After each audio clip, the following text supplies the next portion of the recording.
मुझे सब सर समझा रहे, मुझे सब समझ में आ जाता है, मेरे से क्वेश्चंस भी हो जाता है। जब सेम चीज मैं घर पे करने जाती हूँ तो ब्लैंक हो जाता है। Do not fall in love with the subject. और आप में से जो नीट वाले हैं उनको प्यार हो जाता है या तो बॉटनी से या सर आपकी लाइफ का सबसे बड़ा मोटिवेशन क्या है? मेरी लाइफ का सबसे बड़ा मोटिवेशन क्या है? I belong to a family which is was not doing financially well whenever I was of your age. तो मुझे पता था। मेरा क्वेश्चन एक्चुअल में ये था कि बिना पढ़े भी लाइफ में एक्सीलेंस अचीव करी जा सकती है। अपने आप को हमेशा चेक पे रखिए, हमेशा चेक पॉइंट पे। It doesn't matter whatever condition you are in. 5 pages physics के रिवाइज करने, केमिस्ट्री के रिवाइज करने, बॉटनी के रिवाइज करने, जोलॉजी के रिवाइज करने, सबके लिए टाइम सेम नहीं हो सकता। ठीक है, आप 1 महीना यह करके देखिए, आपकी एफिशिएंसी अगर ना इंक्रीज हो गई ना तो आप मुझे सर जैसे केमिस्ट्री के लिए कोई ना कोई स्पेसिफिक फार्मूला है, वैसे जब सिलेबस देख के एंजाइटी हो जाती है उसके लिए भी कोई फार्मूला है क्या? कि अगर केमिस्ट्री एक मूवी होती तो आप उसमें हीरो होते या विलन? मैं डायरेक्टर होता आई थिंक।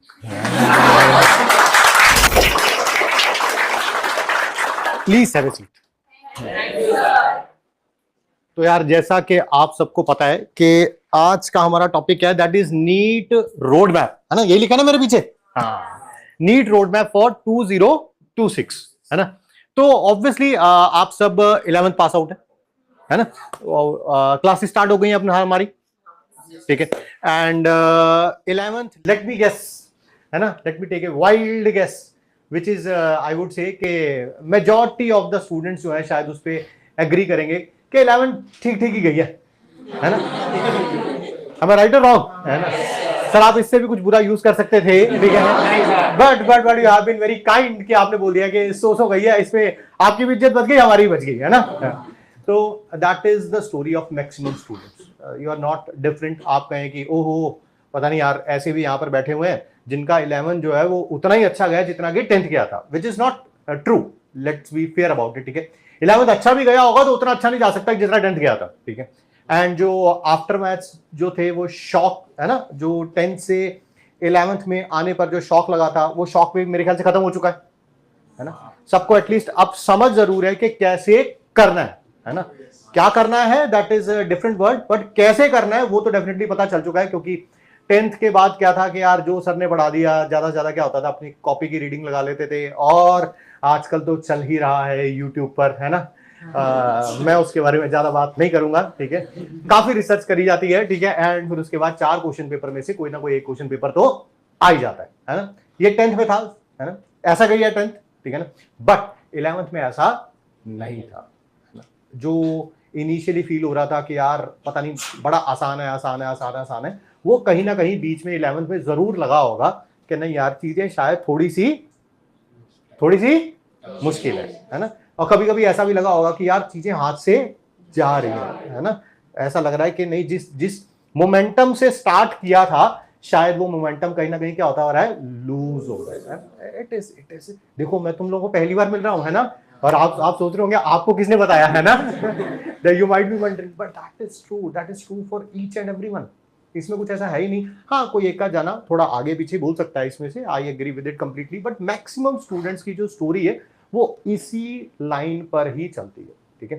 एंड अब 12th स्टार्ट हो रहा है, ठीक है? नाउ एक नीट 2026 तो है ही, एक और बर्डन है माइंड में, है ना? See what we are doing. आधी लाइन मैं बोल रहा हूं, आधी लाइन आप बोल रहे हैं, है ना? तो इससे क्या पता चल रहा है कि हम एटलीस्ट सिंक में तो है, एटलीस्ट सर को पता है कि हम कहां पे स्टैंड कर रहे हैं और क्या करना पड़ता है, ठीक है? तो बोर्ड्स की भी बड़ी टेंशन है यार, ठीक है? अब स्टार्ट करते हैं, हम आज के रोड मैप के बारे में बात करते हैं, ठीक है? Let's face it, let's address the elephant in the room, ठीक है? बहुत सारे बच्चे राइट नाउ, और मैक्सिमम आई वुड से सो, सबके माइंड में यही चल रहा होगा यार 11th ठीक ठाक हो गई है, ठीक है, आई एग्री, बट यार 12th में बहुत मेहनत करेंगे हम लोग, है ना?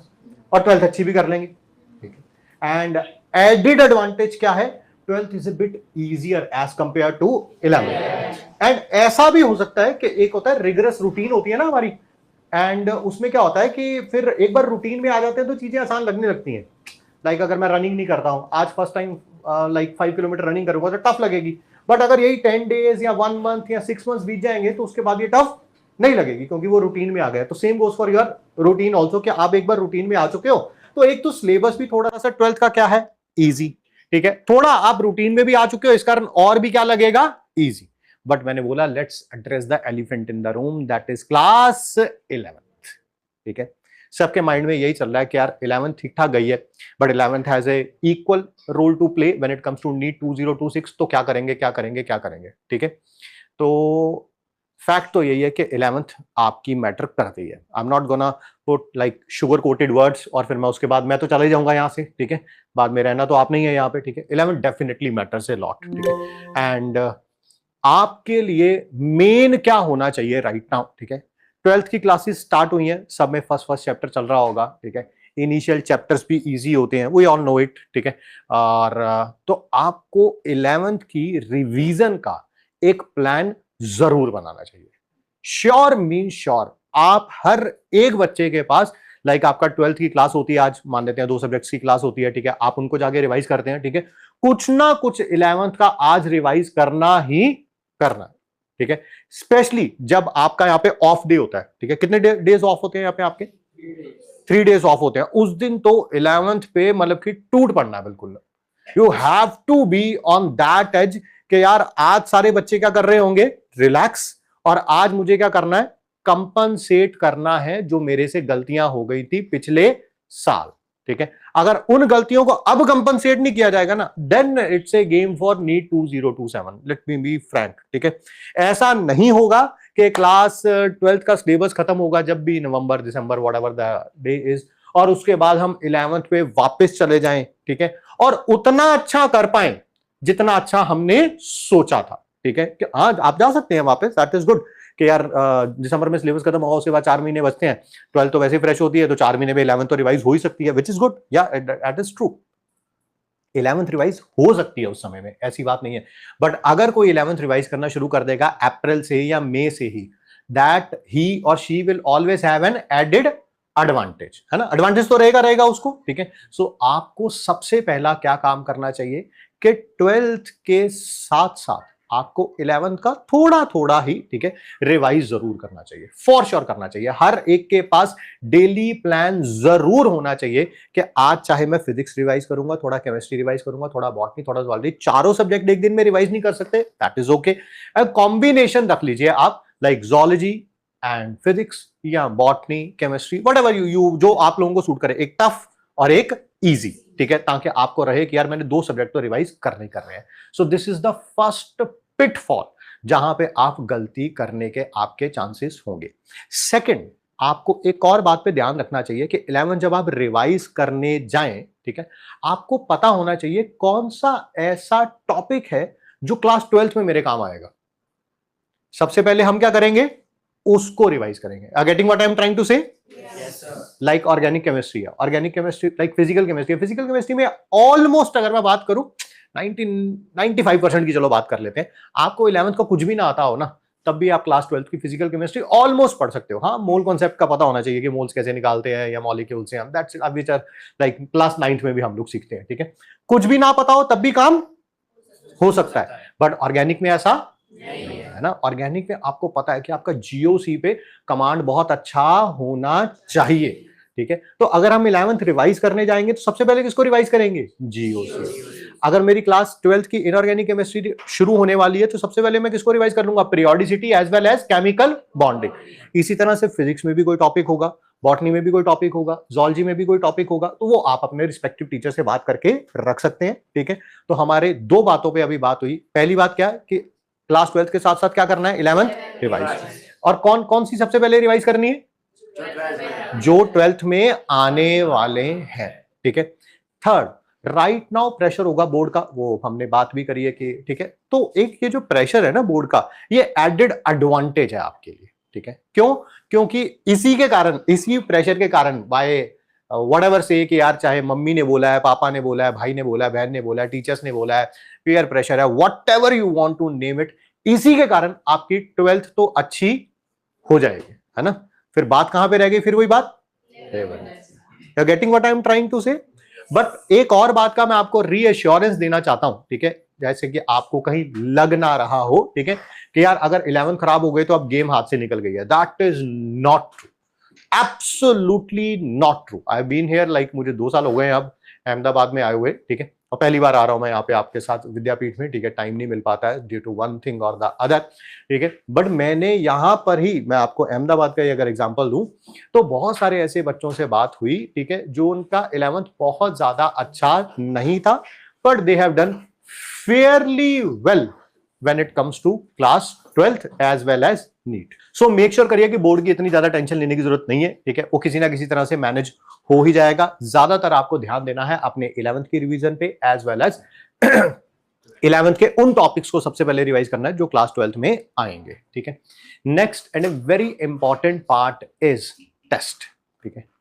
जब भी हम टेस्ट देते हैं होता क्या है कि मान लेते हैं 2 चैप्टर का टेस्ट है, 2 चैप्टर का टेस्ट ऑलमोस्ट अच्छा हो जाता है ना, बट बात आती है जब वही 2 कितने हो जाते हैं, 20 हो जाते हैं, है ना, टोटलिटी में 5-5 चैप्टर भी आ गए चारों के तो वो 20 हो गए, ठीक है, या मान लो 10-10 भी आ गए तो 40 हो गए।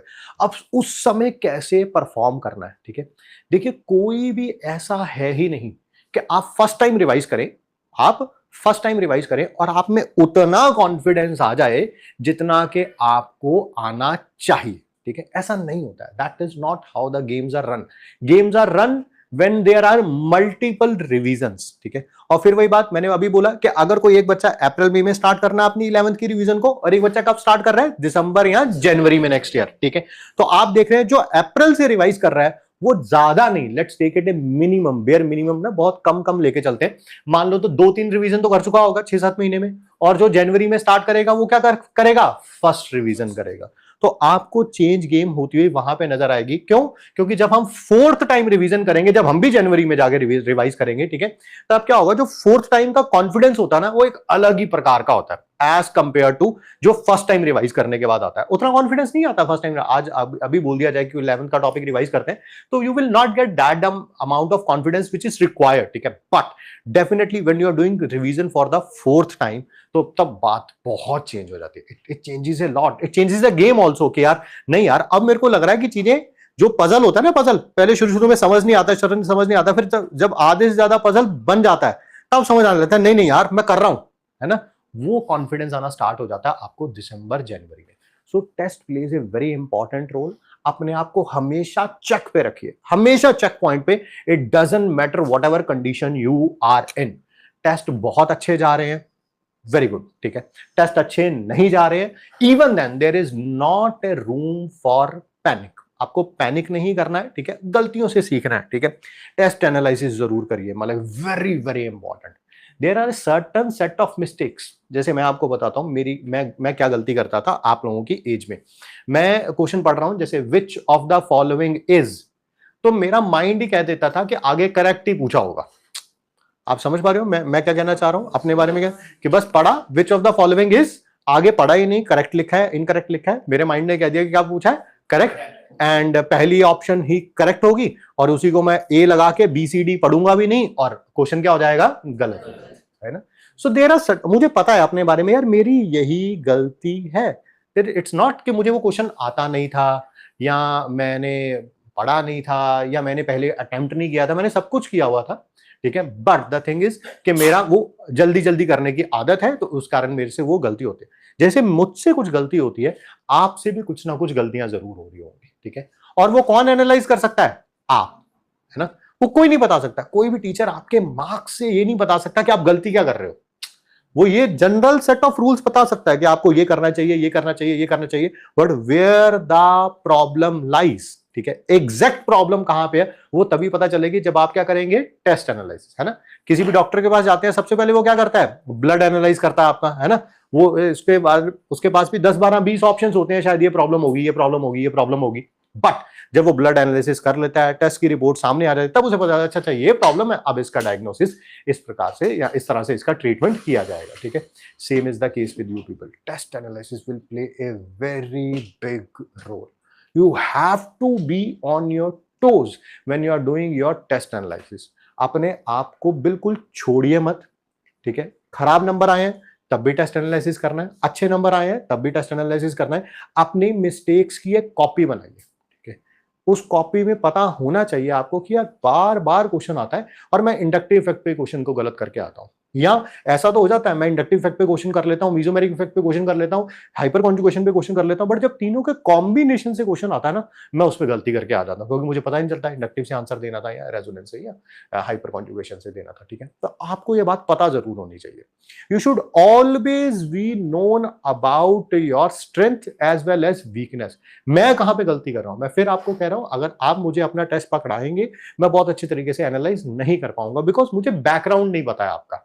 आपने जितने भी आप मार्क्स लेके आए हैं उसके पीछे आपने कितनी मेहनत करी है उसके बारे में मुझे पता नहीं है। मेरे पास तो सामने वो एक शीट ऑफ पेपर है, उसमें एक डिजायर्ड सेट ऑफ मार्क्स है, उसके बिहाफ पे मैं थोड़ा बहुत आपको बता सकता हूं कि कहां कहां क्या क्या किया जा सकता है। बट अगर आप कहें कि आपको you want to know the whole picture, you are the one who is directing the film, you are the one who is acting in the film, you are the one who is the hero or heroine of the film, so you are the one who knows कि कहां पे मेरे को और tweak करने की जरूरत है। ठीक है, so keep those things in your mind। ठीक है, and very very important is always keep your spirits high, always keep your spirits high।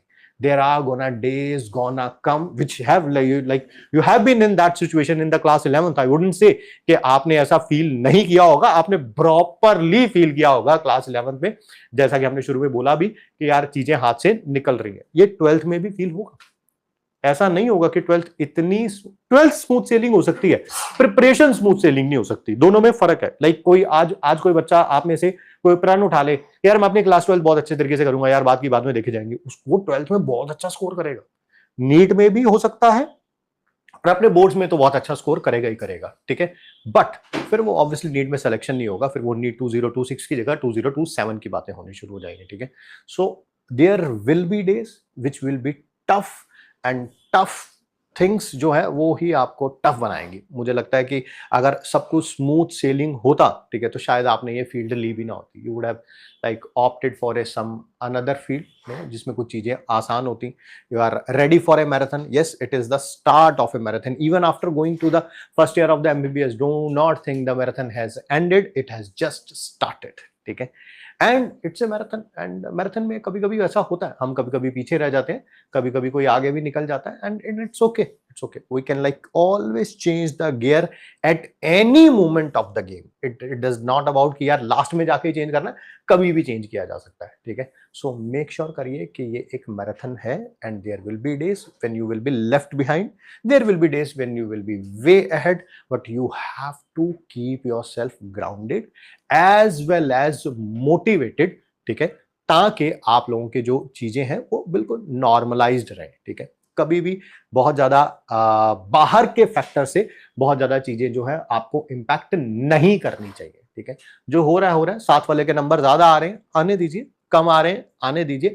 आप क्या इंप्रूवमेंट कर लेके आ सकते हैं अपने आप में, आप उसके ऊपर ध्यान दीजिए। ठीक है, मैं आपको एश्योरेंस देता हूं 1 year of dedicated hard work in NEET is definitely enough to crack it with a very good rank, very good rank. I have seen people who have like done and dusted in the class 11th, but they performed exceptionally well when it comes to class 12th as well as in NEET। ठीक है, तो ऐसा कोई घबराने की बात नहीं है। ठीक है, बट हाँ, अपने आप को मोटिवेटेड रखना पड़ेगा। ठीक है, थोड़ा सा मैंने अभी जो बात बोली मैं फिर उसी को रिपीट कर रहा हूँ, जो एक्सटर्नल फैक्टर्स हैं प्लीज थोड़ा उनसे हैम्पर कम होइएगा। आपकी क्लास में किसके ज्यादा मार्क्स आ रहे हैं, ओके, कम आ रहे हैं, okay, I mean you don't have to be like उनसे परेशान होने के बजाय आप अपनी ग्रोथ के ऊपर ध्यान दीजिए। मेरे आज 200 आ रहे हैं तो नेक्स्ट टाइम 250 कैसे आएंगे, 250 आ रहे हैं उसको मैं 320 पे कैसे लेके जाऊंगा, 320 से 400 कैसे लेके जाऊंगा। You must have a plan in your hand. ठीक है, आपका नेक्स्ट टेस्ट जो है वो 14 डेज बाद है, तो आपके पास 14 डेज का प्लान होना चाहिए एट एनी कॉस्ट कि यार मैं पहले दिन जाके ये रिवाइज करूंगा, दूसरे दिन ये, तीसरे दिन ये, चौथे दिन ये, पांचवें दिन ये, और 14 डेज तक मैं अपना कम से कम 1 या 2 रिवीजन तो लगा चुका होगा इतने सिलेबस की। ठीक है, जिसके कारण मैं अच्छा स्कोर कर सकूं। अगर आप यही सोचते रहेंगे कि यार अच्छा फ्राइडे पता चला ओहो टेस्ट है, तो यार आज घर जाके बैठ के पढ़ना स्टार्ट करेंगे। ठीक है, that is definitely gonna hamper your progress. ठीक है, आपको पता भी नहीं चलेगा, क्योंकि कुछ ना कुछ मार्क्स तो आएंगे ना उस केस में। अरे फ्राइडे को भी स्टार्ट करोगे, कुछ ना कुछ मार्क्स तो आएंगे, चाहे 100 आए, 200 आए, बट ये डेफिनेटली बात है कि आपने अपना बेस्ट नहीं दिया है उसमें, ठीक है, और फिर उसकी एक आदत पड़ जाएगी, और जब आप इस लूप में एक बार फंस जाएंगे तो वही होगा, हमेशा यही होगा कि हर संडे के टेस्ट की तैयारी कब शुरू होगी, फ्राइडे नाइट को, ठीक है, और उस लूप में किसी भी कीमत पर आपको फंसना नहीं है, ठीक है। स्टे कंसिस्टेंट, स्टे मोटिवेटेड, मजा लीजिए क्लास 12th का, ठीक है, ऐसा कुछ भी नहीं है कि आप नहीं कर सकते हैं, ठीक है। एंड लास्ट में मैं आपसे एक ही बात कहना चाहूंगा, एक ये बड़ा इंपॉर्टेंट पॉइंट है और इससे मैक्सिमम बच्चे एग्री करेंगे, ठीक है। Do not fall in love with the subject. किसी एक पर्टिकुलर सब्जेक्ट से प्यार करने की जरूरत नहीं है, ठीक है। और आप में से जो नीट वाले हैं उनको प्यार हो जाता है या तो बॉटनी से या, है ना, तो और वो बड़ा तगड़ा हैम्पर करता है आपकी प्रिपरेशन को, ठीक है। स्कोर करिए, अच्छा स्कोर करिए, आप aim for 180 out of 180 in botany and zoology, but also aim for the same when it comes to physics and chemistry, है ना। ऐसा नहीं होना चाहिए कि यार बॉटनी ज़ूलॉजी तो अच्छी हो रही है, इस साल बॉटनी ज़ूलॉजी कर लेते हैं, अगले साल देख लेंगे फिजिक्स केमिस्ट्री, वो कभी हाथ नहीं आएगी, कभी भी हाथ नहीं आएगी, चाहे आप इस साल के बारे में बात करिए या आप नेक्स्ट ईयर के बारे में बात करिए, ठीक है। सो ऑलवेज मेक श्योर कि जितना जिसके लिए रिक्वायर्ड है, लाइक बॉटनी के लिए इतना रिक्वायर्ड है तो मैं कर रहा हूं, ठीक है। बहुत ज्यादा ऐसा नहीं सोचना है कि मान लेते हैं ना, एक हिपोथेटिकल सिचुएशन लेते हैं, मेरे बॉटनी में ना राइट नाउ 170, 175, 176 आ जाते हैं, ठीक है, and which is a good enough score, which is a very good score, ठीक है। एंड फिजिक्स में आ रहे हैं मेरे 80, और फिर भी क्लास के किसी बच्चे के कारण या ईगो पे लेके या व्हाटसोएवर द रीजन इज, मैं सोच रहा हूं नहीं यार अगली बार 180 आउट ऑफ 180 लाने हैं, ठीक है, और जो फिजिक्स में 80 आ रहे थे वो भी क्या जा रहे हैं, नीचे जा रहे हैं, ठीक है। ऐसा नहीं करना है आपको, किसी भी कॉस्ट पे ऐसा नहीं करना है। आप बॉटनी में जितनी और मर्जी मेहनत कर लेंगे, 176 आ रहे हैं तो सिर्फ 4 ही मार्क्स इंक्रीज होने हैं, दैट मींस 1 क्वेश्चन ओनली, ठीक है। और वहां पर स्कोप कितना है, that is a scope of 25 questions. अगर 80 आ रहे थे 180 जाने के लिए कितना स्कोप है, 25 क्वेश्चन।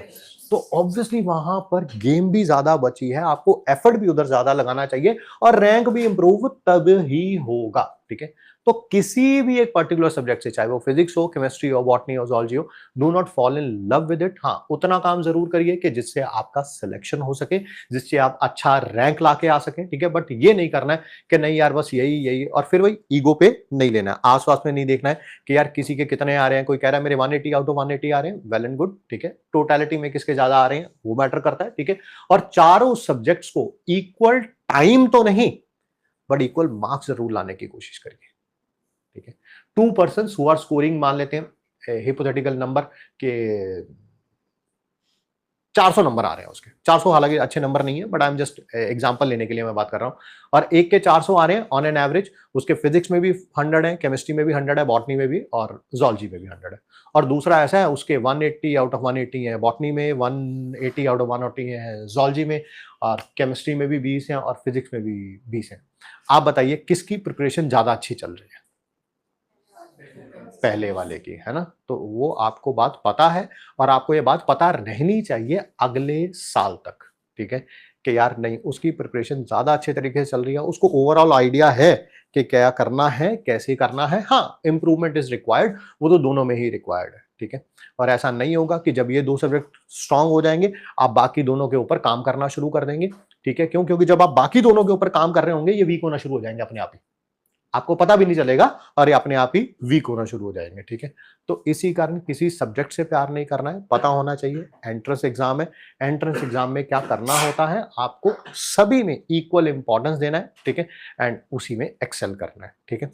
अब मैं लास्ट में आपसे कुछ क्वेश्चंस लेना चाहता हूँ, whatever you have it in your mind you can ask, academic, non academic, go for it.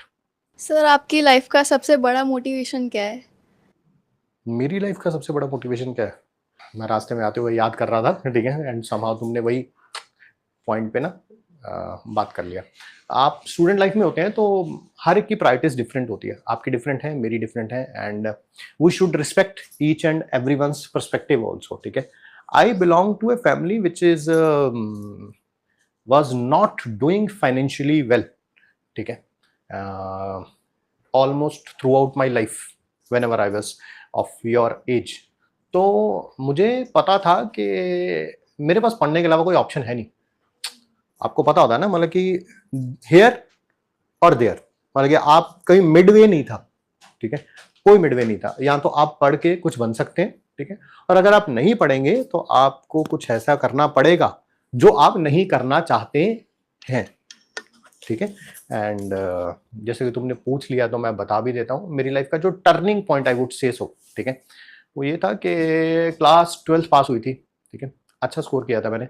And जब आपके घर में कोई गाइडेंस देने वाला नहीं होता तो क्या करते हैं आप, you look for the guidance, आसपास किसी से, रिलेटिव से पूछते हैं। आपके मम्मी पापा गाइड, आपका बड़ा भाई बहन कोई था नहीं, मैं सबसे बड़ा हूँ, तो मम्मी पापा इतने नहीं थे कि वो गाइड कर दें आपको, ठीक है, तो you look for guidance in the family, ठीक है। तो फैमिली के बहुत ही मेरे क्लोज रिलेटिव है, मैं नाम नहीं लूंगा उनका, बस मैंने उनसे पूछा कि अब क्या करना है ना, क्योंकि आपको पता ही नहीं कुछ, आपने बस 11th-12th कर लिया, अच्छा स्कोर कर लिया, अब क्या करना है आप ही तो बताएंगे हमें, because you are the one जो फैमिली में सबसे ज्यादा पढ़े लिखे हैं, जो वेल सेटल्ड हैं, you are the one who is gonna guide me कि अब मुझे क्या करना चाहिए, ठीक है। एंड अनफॉर्चुनेटली जो उन्होंने प्लान बताया, ठीक है, वो मेरे प्लान से तो बिल्कुल अलाइन नहीं होता था, बिल्कुल भी नहीं। एक होता है आप थोड़ा बहुत तो अलाइन होते हैं ना यार, कुछ शायद, ठीक है, जो उन्होंने मुझे प्लान बताया, एंड मैं एक पेटी टाइप होती है, if you have seen old Holmes, देखा है वो बड़ी सी एक पेटी होती है, ठीक है, उसके ऊपर संदूक रखते हैं, संदूक है ना, तो वो रूम में बैठे हुए थे, सामने ऐसे बैठे हुए थे, तो मैं संदूक पे चढ़ के बैठा हुआ था। एंड उन्होंने बोला मैं जा रहा हूँ, है ना, प्लान बताने के बाद उन्होंने बोला मैं ठीक है, ओके, नमस्ते नमस्ते, चले गए। मैं उस संदूक पे 2-3 घंटे बैठा रहा, क्योंकि मुझे बहुत तगड़ा शौक लगा था। मुझे लगा जो उन्होंने प्लान बताया है, तो मैंने 11th-12th में इतनी मेहनत क्यों करी, ये प्लान तो 10th पास भी कर सकता है ना।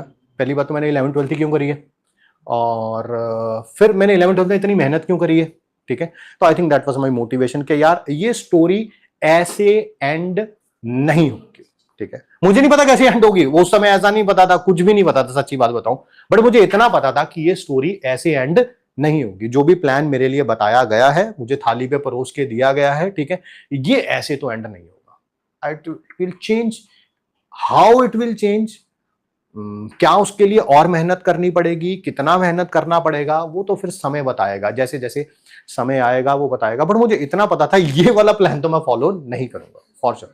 तो मुझे लगता है वो मेरा मोटिवेशन था, and I have changed it, I have bloody changed it, I have changed it for the, not for my immediate family, I have changed it for my whole family, ठीक है।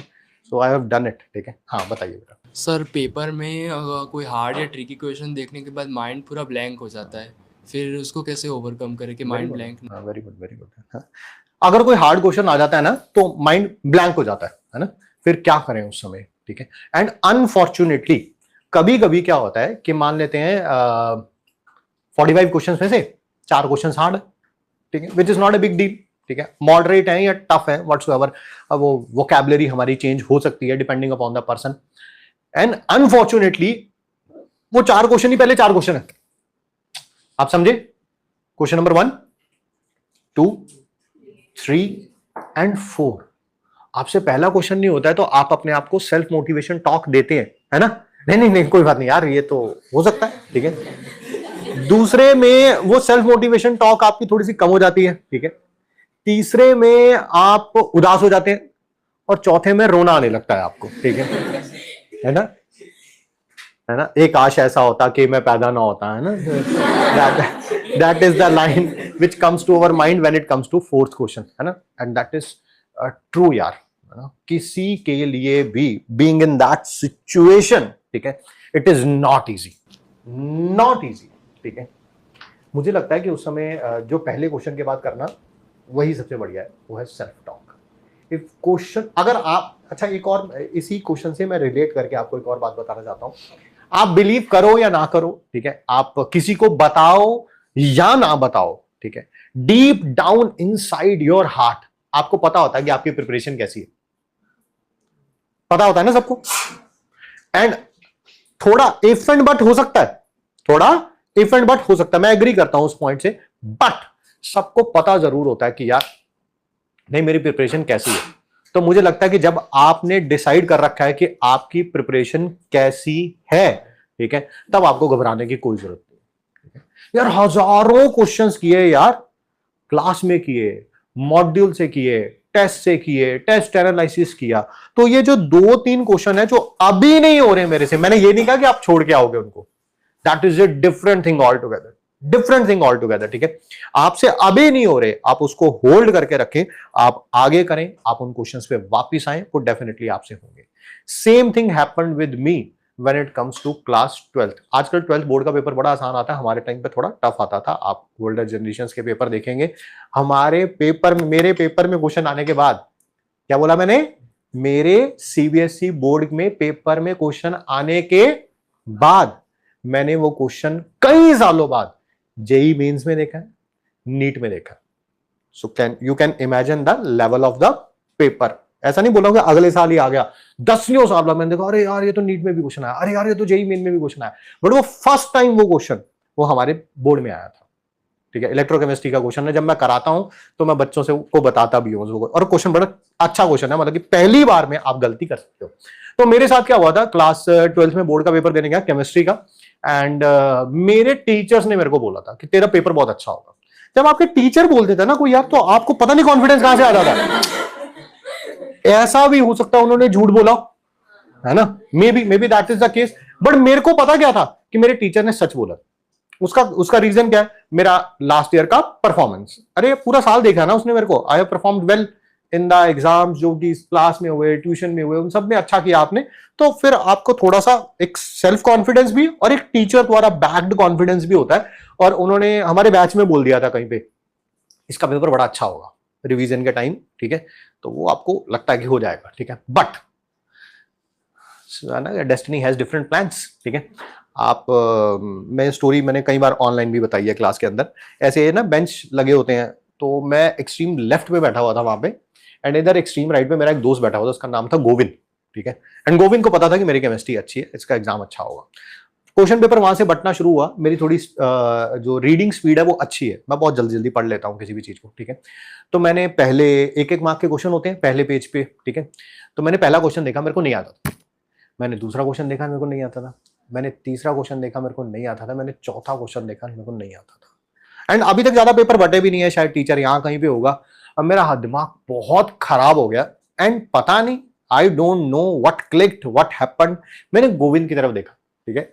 तो गोविंद बहुत दूर बैठा हुआ है, तो गोविंद ने पूछा कैसा है, सभी यही पूछेंगे कैसा आया paper, this is the first question everyone will ask, ठीक है, कैसा आया पेपर। तो मैंने उसे कहा कि मुझे कुछ नहीं आता। अभी तो मैंने पीछे पलटा भी नहीं था, ठीक है, बस पहले 4 क्वेश्चन देख के नहीं आते हैं, and I was completely disheartened. आप मानो या ना मानो, नाम उसका गोविंद था, बट मेरे लिए वो कृष्ण भगवान बन के आया था। What he told me at that time, ठीक है, कि तू कर ले, उसने इशारे से बोला कि तू कर लेगा। I don't know what happened and क्या हुआ क्या नहीं हुआ। मैंने पीछे से 5 नंबर वाले क्वेश्चन से पेपर करना शुरू किया। मैं ही वो बंदा हूं जो आपको कह रहा हूं मेरे को चारों क्वेश्चन नहीं आते थे। मैं ही वो बंदा हूं जिस जो मैं कह रहा हूं कि मैंने चारों क्वेश्चन करके आया और चारों करेक्ट करके आया।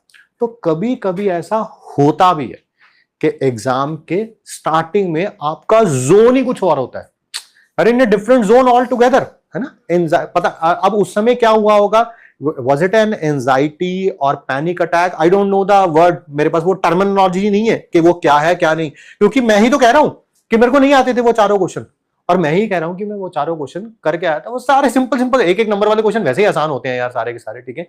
तो मैं सारा पेपर अटेम्प्ट करके आया था, सारा सही अटेम्प्ट करके आया था, ठीक है, एक्सेप्ट 1 मार्क क्वेश्चन, एक क्वेश्चन गलती हो गई थी उसमें, ठीक है। तो मैं सारा सही करके आया था। तो मैं सेम पर्सन आपको बोल रहा है ना, तो मेरे को लग रहा है कि वो शायद एग्जाम का माहौल था। तो अगर आपके साथ अनफॉर्चुनेटली कहीं पर ऐसी कंडीशन आ जाए कि जहां पर लगे आपको लगातार ही 1-2 क्वेश्चन नहीं हो पा रहे हैं, तो पैनिक मत करिए, उसको साइड में रखिए, आगे मूव करिए, ठीक है, ठीक है, डीप ब्रेथ, ठीक है, उनके लिए टाइम बचाइए, उन पे वापस जरूर आना है, फॉर श्योर उन पे वापस आना है, and you will be able to do it for sure, ठीक है। और बताइए, हाँ please. Sir first of all thank you, आपने इतने अच्छे से एक्सप्लेन किया। एंड सिमिलरली हमारे ऑफलाइन फैकल्टीज़ भी हमको काफ़ी ज़्यादा एनकरेज करते हैं, मोटिवेट करते हैं पढ़ने के लिए, स्पेशली निर्दोषिका मैम। तो मेरा क्वेश्चन एक्चुअल में ये था कि बिना पढ़े भी लाइफ में एक्सीलेंस अचीव करी जा सकती है। हाँ हाँ, क्यों नहीं, हु सेड सो, कि आपके पास यही एक तरीका है कि नीट होगा तो आप सक्सेसफुल होंगे, और नीट नहीं होगा अनफॉर्चुनेटली तो आप सक्सेसफुल नहीं होंगे। ना ना ना, इट्स नॉट, आई कंप्लीटली मैं इस पे बिलीव नहीं करता। आज के जमाने में तो बिल्कुल, शायद मेरा जमाना कुछ और था यार, है ना, मैंने बोला अभी अभी कि मेरे को तो पता था, या तो पढ़ लो या गए, ठीक है, तो मेरा टाइम कुछ और था। शायद ये क्वेश्चन मैं अपने ऊपर लागू करता आज से 25-30 इयर्स बैक, तो आई वुड हैव सेड कि नहीं यार, करना पड़ेगा, नहीं तो नहीं होगा, पढ़ना पड़ेगा। अब वो पढ़ने का मतलब कुछ भी हो सकता है, वो नीट हो सकता है, जेई हो सकता है, कोई थर्ड एग्जाम हो सकता है। आप लोगों के लिए शायद मैं ऐसे हार्श वर्ड्स यूज नहीं कर सकता हूँ। The world has evolved a lot, there are many many things, ठीक है।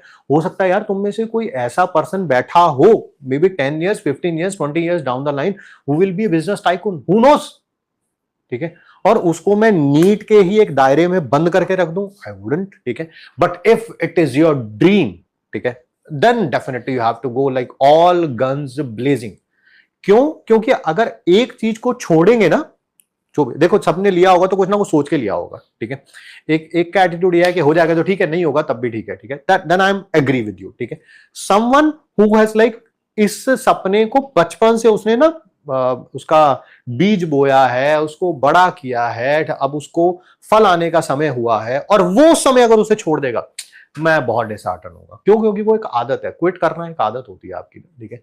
आज इसमें क्विट करेंगे, कल हो सकता है किसी और चीज में क्विट करें, हो सकता है फिर थर्ड किसी और चीज में क्विट करें, ठीक है। फिर तो वो यही होगा ना, स्टार्ट करेंगे और छोड़ेंगे, स्टार्ट करेंगे और छोड़ेंगे, वो नहीं होना चाहिए, ठीक है। But I wouldn't say NEET is the only examination which can make you successful, I never say it, ठीक है, नॉट ऑन दिस प्लेटफॉर्म, कभी भी नहीं मैंने बोला। और बोलिए सर जैसे केमिस्ट्री के लिए कोई ना कोई स्पेसिफिक फार्मूला है, वैसे जब सिलेबस देख के एंग्जाइटी हो जाती है उसके लिए भी कोई फार्मूला है क्या?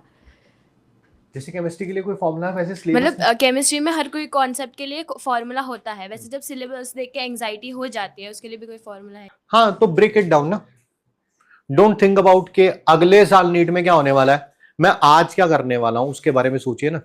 आज पूरा फिजिक्स का एक चैप्टर नहीं रिवाइज किया जा सकता, 4 पेज रिवाइज किए जा सकते हैं, बट 4 अच्छे तरीके से रिवाइज किए जा सकते हैं, ठीक है।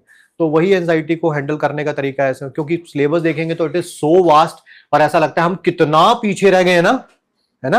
I am reading a book which has a name के हिंदी बुक विच इज बहुत दूर कितना दूर होता है, and she is asking the same thing, है ना। तो इसको लग रहा है इतना बड़ा है यार, ये कितना बड़ा है, ठीक है। तो सिलेबस के बारे में भी वही बात हो रही है। तो आपको कभी कभी लगता जरूर है कि वो दिन कब आएगा, है ना, कि जब हम ये सब कवर कर लेंगे। I think break it down into pieces, ठीक है, एंड स्टे इन प्रेजेंट, ठीक है। थोड़ा सा 11th का ध्यान दीजिए और 12th पे थोड़ा सा ध्यान दीजिए, ठीक है। जितना करेंगे अच्छा करेंगे तो अच्छा हो जाएगा, ठीक है। सर मेरा एक फन क्वेश्चन है कि अगर केमिस्ट्री एक मूवी होती तो आप उसमें हीरो होते या विलन? केमिस्ट्री एक मूवी होती तो मैं हीरो होता कि मैं विलन होता है? मैं डायरेक्टर होता, आई थिंक।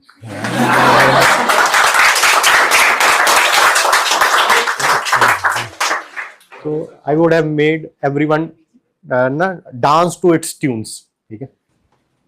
सर तो मेरा क्वेश्चन है, मतलब हम अगर एग्ज़ाम में वैसे प्रिपेयर करके जब नहीं जाते तो टेस्ट अच्छा नहीं जाता, फ़र्क नहीं पड़ता, पर जब प्रिपेयर करके जाते हैं और टेस्ट अच्छा नहीं जाता तो फिर लैक हो जाता है। हाँ, आगे वाला टेस्ट देने के लिए भी मतलब मन नहीं करता। हाँ, मतलब एकदम ऐसे डिमोटिवेट हो जाते हैं, तो उसके लिए क्या करें? आई थिंक क्वेश्चन बड़ा वैलिड है, मतलब कि अच्छा नहीं कर, मतलब प्रिपरेशन नहीं करी होती फिर खराब मार्क्स आते हैं, तो ठीक है यार, खराब मार्क्स आए, ठीक है। आप प्रिपरेशन करके जाते हैं तो अब थोड़े से मार्क्स कम आ जाते हैं, तो अब लगता है यार अब तो प्रिपेयर करने का मन ही नहीं कर रहा।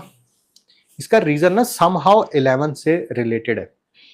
आप माने ना माने, whether you want to agree with me or not, it's a different issue altogether, but the thing is 10 तक हम कभी मेहनत ही नहीं करते, है ना, ये फैक्ट है ना। कुछ जाने एग्री नहीं करेंगे, that is okay, I am okay with it, it's okay, ठीक है। क्योंकि 3 घंटे पढ़ना ही ऐसा लगता है कि पता ही नहीं कितना पढ़ लिया यार, है ना। तो वो एक है, ठीक है। एंड 11 जब आती है ना, फिर 11th आती है बिल्कुल ऐसे ना, एक सीधी चलती हुई ट्रेन में, है ना, चलती हुई ट्रेन में भूकंप आ गया हो जैसे, ठीक है। तो आपको समझ नहीं आता, ट्रेन इधर गिरेगी उधर गिरेगी, आप किधर गिरेंगे, ठीक है, ऊपर से सामान गिर रहा है, पता नहीं क्या हो रहा है, ठीक है। So that is class 11th for you, ठीक है। एंड लाइफ में जब भी हम पहली बार जब मेहनत करना शुरू करते हैं ना, whatever the first time is, whether it's class 11th, class 12th, whether it's dropper or whether it is anywhere else, आपको सक्सेस नहीं मिलेगी। अनफॉर्चुनेट है कि ये आपको सक्सेस नहीं मिलेगी, ठीक है। और वही आपके क्वेश्चन का आंसर भी है, ठीक है, कि समहाउ आप एक आध टेस्ट के लिए बहुत अच्छा तैयारी करते हैं, वो अच्छा नहीं होता है तो आपका कॉन्फिडेंस क्या जाता है नीचे। आपको करना क्या है, दोबारा शुरू करना है, ठीक है, फिर तीसरी बार शुरू करना है, फिर चौथी बार शुरू करना है, फिर पांचवी बार शुरू करना है। आप देखेंगे वो 4, 5, 6 टेस्ट के बाद हायर इंप्रूवमेंट तो हो रही है। What ever the like slope of the improvement, I am not gonna talk about it. किसी के लिए हो सकता है 200 से 400 पहुंचना एक ही टेस्ट का रास्ता हो, और किसी के लिए 200 से 400 पहुंचने के लिए 4 टेस्ट और लग जाए, ठीक है। मैं एग्री करता हूं, we all are different individual, we all have different capabilities as well as different limitations also, ठीक है, but you have to do it again. मतलब there are no ifs but, I can not sugar coat anything to you, ठीक है। बस आप इतना याद रखिएगा कि जब वो बार बार हथौड़े को मारते रहते हैं ना पत्थर के ऊपर, है ना, और 1000 टाइम पे जाके वो हथौड़ा ऐसे पत्थर टूट जाता है, तो आप ये मत सोचिए कि वो 1000 टाइम जो हथौड़ा मारा था ना उसने तोड़ा है। वो किसने तोड़ा है? 999 जो थे उनकी एफर्ट्स भी उसमें cumulative involve. So you have to start it again, don't get disheartened, but you have to means you have to, ठीक है। There are no options left, ठीक है। और कोई? सर जैसे कि क्लास चल रहा है, मुझे सब सर समझा रहे हैं, मुझे सब समझ में आ जाता है, मेरे से क्वेश्चंस भी हो जाते हैं। जब सेम चीज़ मैं घर पे करने जाती हूँ तो ब्लैंक हो जाता है। जो सेम क्वेश्चन मैंने क्लास में किया था वो घर पे जाके नहीं होता। अच्छा, जो सेम क्वेश्चन हम यहाँ कर लेते हैं वो घर पे जाके नहीं होता। मेरे ख्याल से somehow it is related to revision. शायद आप रिवीजन को उतना ज्यादा अच्छे तरीके से नहीं करते हैं, ठीक है। या कभी कभी क्या होता है, हमारी एक टेंडेंसी होती है चीजों को याद करने की। बात कॉन्सेप्ट की हो रही है और हम उसको क्या कर रहे हैं, याद। दोनों में फर्क है, मतलब कि कॉन्सेप्ट को समझना और उसको याद करना। याद करेंगे तो वो थोड़ी देर बाद क्या होता जाएगा, रब होता जाएगा, थोड़ा थोड़ा डिक्रीज होता जाएगा। बट अगर कॉन्सेप्ट को अच्छी तरह से समझा है आपने और रिवीजन अच्छे तरीके से करा, मेरे ख्याल से something it is what I can diagnose right now, it is related to revision. शायद रिवीजन उतने अच्छे तरीके से नहीं करते हैं, ठीक है। रिवीजन अच्छे तरीके से करेंगे, ठीक है। दूसरी बात, घर पे भी जब आप प्रैक्टिस कर रहे हैं, चाहे डीपीपी प्रैक्टिस कर रहे हैं, मॉड्यूल प्रैक्टिस कर रहे हैं, व्हाटसोएवर कुछ भी कर रहे हैं, तो उसको टाइम बाउंड स्टडी में कन्वर्ट करिए, ठीक है। इट शुड नॉट बी, मेरे ख्याल से आज के आप इस नीट रोड मैप की अगर कोई मेरे से बात लेके जाना चाहते हैं तो इस बात को जरूर लेके जाइए, it should be a time bound study. कि आज मुझे अगर रिवाइज करना है, ठीक है, मान लेते हैं कि सॉल्यूशन का कुछ मुझे रिवाइज करना है, ये 5 पेजेस हैं, आज मेरे को ये रिवाइज करने हैं, तो पहले तो मैं इन 5 पेजेस का ओवरव्यू लेगा, थोड़ा सा ऊपर ऊपर से देखूंगा, क्योंकि पता भी तो चले 5 पेजेस फिजिक्स के रिवाइज करने, केमिस्ट्री के रिवाइज करने, बॉटनी के रिवाइज करने, जोलॉजी के रिवाइज करने, सबके लिए टाइम सेम नहीं हो सकता, है ना। Everything time will be different. तो मैं शुरू में पहले देखूंगा, अच्छा थ्योरी ज्यादा है कि न्यूमेरिकल ज्यादा है, या क्या ज्यादा है क्या नहीं है, ठीक है। तो इसके लिए टाइम बाउंड स्टडी करूंगा कि यार अगले 30 मिनट्स में, 30 मिनट्स मैंने ऐसे ही बोल दिया, आपके लिए वो टाइम 20 मिनट्स भी हो सकता है, 45 मिनट्स भी हो सकता है, 1 आवर भी हो सकता है, मतलब we all are different individual, whatever the it is, ठीक है। It should be a time bound study. ऐसा नहीं होना चाहिए कि रात को 10 बजे आपने शुरू किया पढ़ना और ये जो काम हो सकता था शायद 40 मिनट्स में हो सकता था, उसको खत्म किया रात को 2 बजे, ठीक है। वो मेरे ख्याल से कोई फायदा नहीं है ऐसी पढ़ाई का, ठीक है। तो मैंने बोला कि अगर आप मुझसे कुछ लेके जाना चाहते हैं तो आप क्या लेके जाएं, एक लाइन जरूर लेके जाएं, that is time bound study. ऐसा बिल्कुल माइंडलेस नहीं होना चाहिए कि किताब खोली चलो यार रिवाइज करना शुरू कर दिया, ठीक है। दूसरा एक जनरेशनल प्रॉब्लम है, ठीक है। इसमें आपकी कोई गलती नहीं है, आप लोग ऐसे रिवाइज करते हैं, ऐसे, हाँ हो गया रिवाइज, ठीक है। तो ये जनरेशनल प्रॉब्लम है, इसमें आपकी गलती नहीं है, मैं एग्री करता हूं इसके ऊपर, बट इसके ऊपर ध्यान दीजिए। कोई भी अगर बायो की चीज अगर आप कर रहे हैं तो उसको याद करने के बाद, कॉपी बंद करने के बाद लिख के जरूर देखिए, ठीक है। केमिस्ट्री का कुछ फॉर्मूला वगैरह कर लिए हैं, क्वेश्चंस वगैरह करने हैं उसके ऊपर, तो वो क्वेश्चंस करके देखिए अपने खुद हाथों से, ठीक है। चाहे डीपीपी की प्रैक्टिस कर लीजिए, कुछ भी, अगर आप डीपीपी भी प्रैक्टिस कर रहे हैं घर पे जाके, फिजिक्स, केमिस्ट्री, बॉटनी, जोलॉजी, तो डेफिनेटली अपने माइंड में रखिए कि आपको वो डीपीपी सॉल्व करनी है तो वो टाइम बाउंड होनी चाहिए। Forget everything. If you can forget, or if you want to forget about today's class, take one thing, that the study has to be time bound. Never ever do it कि यार copy खोली बस ऐसे ही, ठीक है, शुरू हो गए, ठीक है, कुछ भी, ठीक है। एंड शायद आपने सुना है या नहीं है, बट मैं ऑनलाइन बताता भी हूँ। पोमोडोरो टेक्निक नाम सुना आपने? 25 मिनट्स पढ़िए, 5 मिनट ब्रेक लीजिए। ब्रेक में मोबाइल नहीं देखना है, ठीक है। हाँ, गाना सुन सकते हैं आप इफ यू वांट टू, ठीक है। कुछ वॉक कर सकते हैं, पानी वानी पी के आ सकते हैं, अपनी चेयर से उठिए, थोड़ा वॉक करके आ जाइए, फिर 25 मिनट्स पढ़िए, फिर 5 मिनट ऐसे करिए, ठीक है। आप लगभग 4 बार ये सर्कल रिपीट करने के बाद 2 आवर्स हो जाते हैं, 4 बार अगर हम कर लेते हैं। उसके बाद आप लंबा ब्रेक भी ले सकते हैं 20-25 मिनट्स का। मैं कह रहा हूं आप करके देखिए, यू विल, मतलब क्या गेम नहीं चेंज हो गई तो आप बताना मेरे को, ठीक है। 25 मिनट्स का अलार्म लगाइए, और पोमोडोरो टाइमर आता है और अमेजॉन वगैरह पे अवेलेबल है, कहीं से भी परचेज कर सकते हो, कोई आसपास से कहीं मिल जाए, ठीक है। 200-500 रुपए का आ जाएगा, नहीं तो 500 रुपए भी खर्च नहीं करने, 100-150 रुपए खर्च करने हैं तो wall clock, sorry table clock होती है ना, जो टेबल क्लॉक ले लीजिए, 100-150 रुपए की आ जाएगी, ठीक है। उसमें हमेशा 25 मिनट का आप अलार्म लगाइए और 25 मिनट में काम करना शुरू करिए। आप विश्वास नहीं करोगे, if we will meet again after a month और सो, ठीक है। आप 1 महीना यह करके देखिए, आपकी एफिशिएंसी अगर ना इंक्रीज हो गई ना तो आप मुझे बोलना। I am using it from the last minimum I would से 25 ईयर्स और सो, ठीक है। और मुझे पता है 4-4 घंटे का काम 1-1 घंटे में कैसे कंप्लीट होता है। बस पोमोडोरो टाइमर गायब करना वहां से, उसी काम को करने में मुझे कितने लग जाएंगे, 4 आवर्स। वही पोमोडोरो टाइमर यूज करना है, बस 2-4 दिन कंसिस्टेंटली यूज करना है, उतने ही वॉल्यूम ऑफ वर्क को मैं 1 घंटे के अंदर कंप्लीट कर लेता हूँ, ठीक है। तो मैं कर सकता हूँ तो आप तो पक्का ही कर सकते हैं, मतलब very very very much intelligent, ठीक है। और कोई? सर एग्जाम में टाइम मैनेजमेंट नहीं होता, वो कैसे करते हैं? यही बताया, अभी बताया मैंने। क्या बताया मैंने? टाइम बाउंड स्टडी, ठीक है। आप घर पे एक भी क्वेश्चन प्रैक्टिस कर रहे हैं ना, तो नेवर डू इट विदाउट, है ना, मतलब ऐसे नहीं है कि 10 क्वेश्चन फिजिक्स के प्रैक्टिस करने हैं तो ठीक है यार चलते हैं शुरू करते हैं, देखते हैं कितना टाइम लगेगा। नो, डू नॉट देखना एंड ऑल। अरे 10 में से कोई एक क्वेश्चन हो सकता है जो नहीं भी होगा, that is okay, I agree with it. But आपको पता होना चाहिए कि आज जो मैं 10 क्वेश्चन प्रैक्टिस कर रहा हूं वो रोटेशनल मोशन क्या है, मैंने रोटेशनल मोशन कितने अच्छे तरीके से रिवाइज कर रखा है, मेरा क्या कॉन्फिडेंस है उसके ऊपर, और मेरे को कितना टाइम लगना चाहिए इसके ऊपर। You must rough idea, I wouldn't से एग्जैक्ट, तो आपको पता ही नहीं होगा, बच्चे हो आप, ठीक है। बट रफ आइडिया तो होना चाहिए यार। 10 न्यूमेरिकल्स हैं, 20 मिनट लगेंगे, 22 मिनट लगेंगे, 25 मिनट लगेंगे, 15 मिनट लगेंगे, depending on the numerical also. तो आपको टाइम बाउंड स्टडी, जब आप घर पे अपना टाइम इंप्रूव करेंगे ना, तब एग्जाम में जाके इंप्रूव होगा। आप सोच रहे हैं कि क्योंकि घर पे आप टाइम देख के नहीं पढ़ रहे हैं, बस पढ़ रहे हैं, ठीक है, तो वो टाइम मैनेजमेंट होगा कैसे? तो आपको घर पे टाइम मैनेज करना सीखना होगा, तब वो एग्जाम में जाके रिफ्लेक्ट होगा, ठीक है। दैट्स इट, ठीक है। thank you very much to each and every one of you, ठीक है, for giving your precious time, and all the best for your NEET 2026 exam, ठीक है। एंड आई होप सो आज का सेशन आप सबके लिए एक वंडरफुल इनसाइट जरूर लेके आया होगा, और एज वेल एज आप सब कुछ इसमें से सीखेंगे कुछ ना कुछ, ठीक है। Okay, thank you so much.